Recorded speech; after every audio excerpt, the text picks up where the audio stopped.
ako tražite dva brza sitna kolača, a da su pritom jeftina i da mogu da se seku već za sat vremena, onda ste na pravom mestu. Napravite sa mnom ove jeftine i izdašne oblande. Pripremu započinjemo sa ovom običnom najjednostavnijom čokoladnom oblandom. Može da je napravi svako. Potrebno je 400 ml vode. Ako imate menzuru, merite sa njom, ako ne, 2 čaše po 200 ml. Potrebno je još i 400 grama kristal šećera. Ako nemate vagu da izmerite, opet 2 pune čaše šećera. Tu dodate 250 grama margarina ili maslaca. Kupite jedan i ceo stavite. Potrebno je još i 200 grama čokolade. Sad tu birate da li ćete skuplju ili jeftiniju varijantu i koliko čokoladno volite. Da li će to biti neka kakao krem tabla ili će baš biti prava čokolada. Kakao krem table možete da stavite i više od 200 grama, ali baš crne čokolade od preko 50% kakaa nemojte da stavite više od 200 grama.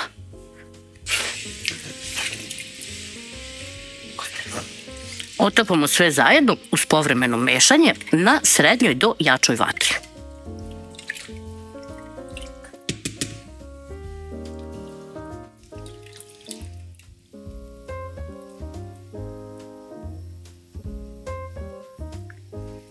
Mešamo dok se sve ne otopi, a onda pustimo da provri i ostavljamo tako 30 sekundi pa skidamo sa vatre.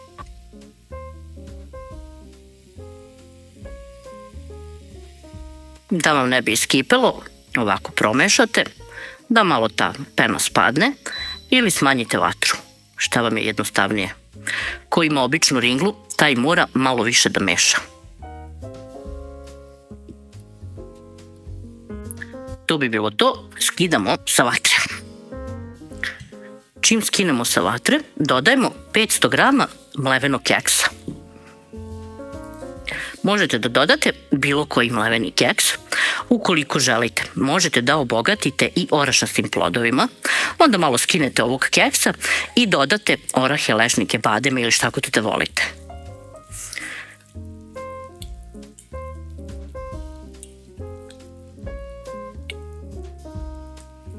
Sve dobro ovako promešamo, sjedinimo i ostavimo sa strane da se prohladi dok mi napravimo nadev za drugu oblandu. Ova će taman malo i da se prohladi pa će moći super da se namaže. Odmah krećemo sa pripremom druge, koja je isto jednostavna, možda malo skuplja, ali izuzetno brza. Opet stavljamo 400 grama kristal šećera, 2 pune obične čaše od 200 ml. Zatim stavljamo jednu veliku kiselu pavlaku, veliku mislim 400 grama. Možete vi da odmerite i 400 grama od kanatice.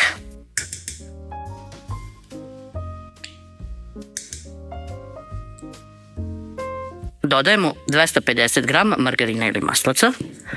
To vam je jedan veći komad ili ona dva manja po 125 grama.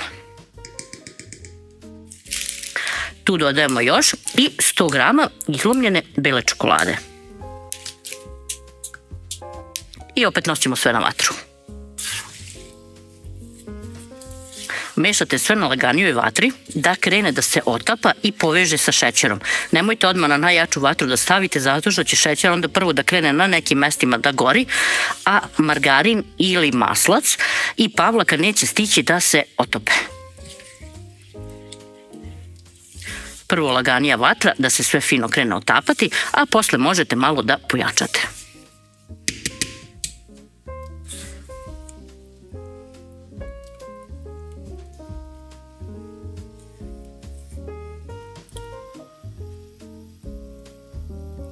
Mešamo sve vreme da nam ne bi jako vrilo, a kada primetimo da se sve otopilo, sklonimo valjaču i ostavimo oko 1 minut da sve zajedno vri i da se poveže.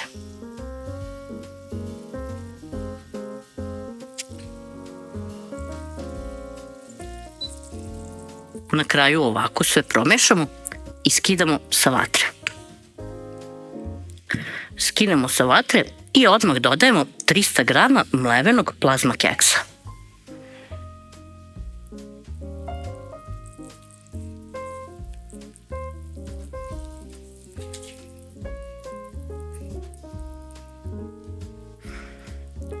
Mešamo da se sve poveže, a onda ćemo ostaviti sa strane da se prohladi. Za to vreme ja ću mazati onu prvu oblandu.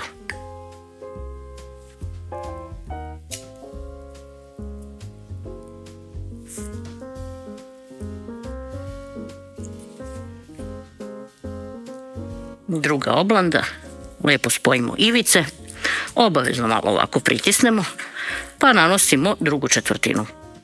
Ali pazite da vam ovako ne ispadne ko meni.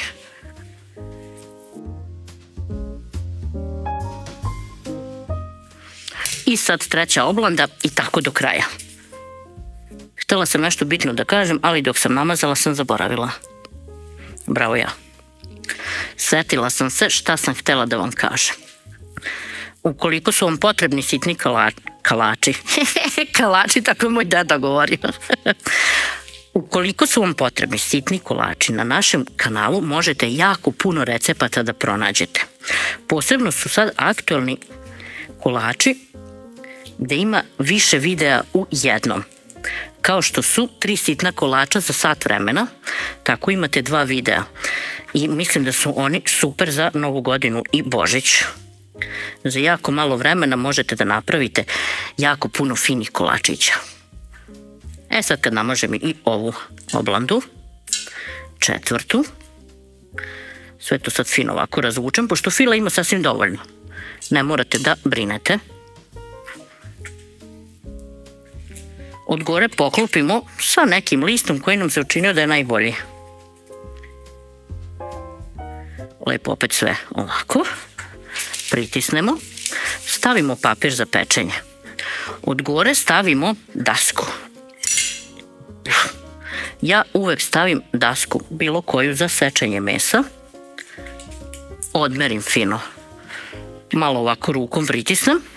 A onda stavim opterećenje od 1 kilograma i odnesem u frižider ili na hladno mesto. U ovom slučaju možete da nosite i napolje, samo pazite na kućne ljubimce. Sad, druga daska, drugi list, drugo pakovanje oblandi. Opet birate 2 najbolja lista da stavite dole i gore, kako procijenite. I sad stavljate 1/4 ovog fila sa plazma keksom i belom čokoladom. Uzmete onu istu spatulu pa razvlačite. Nemojte se uplašiti ovog fila, zato što je nešto ređi sada dok mažete. On će se stegnuti.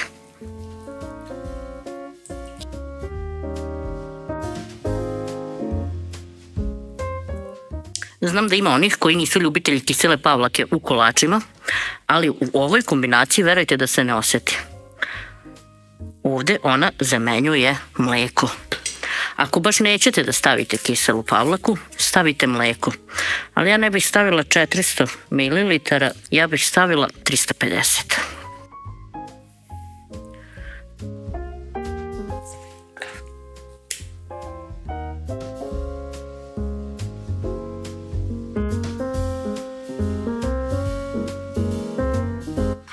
To bi bilo to što se tiče mazanja. I uzam malo papir da stavimo od gore. Stavimo 5. list oblande.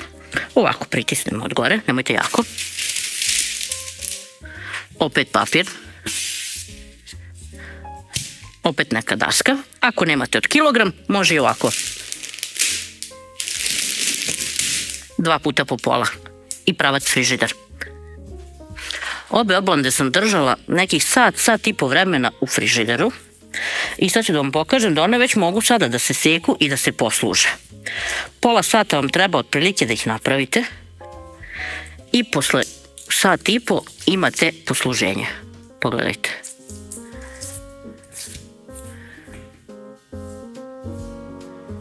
Sad ću da vam pokažem i ovu drugu.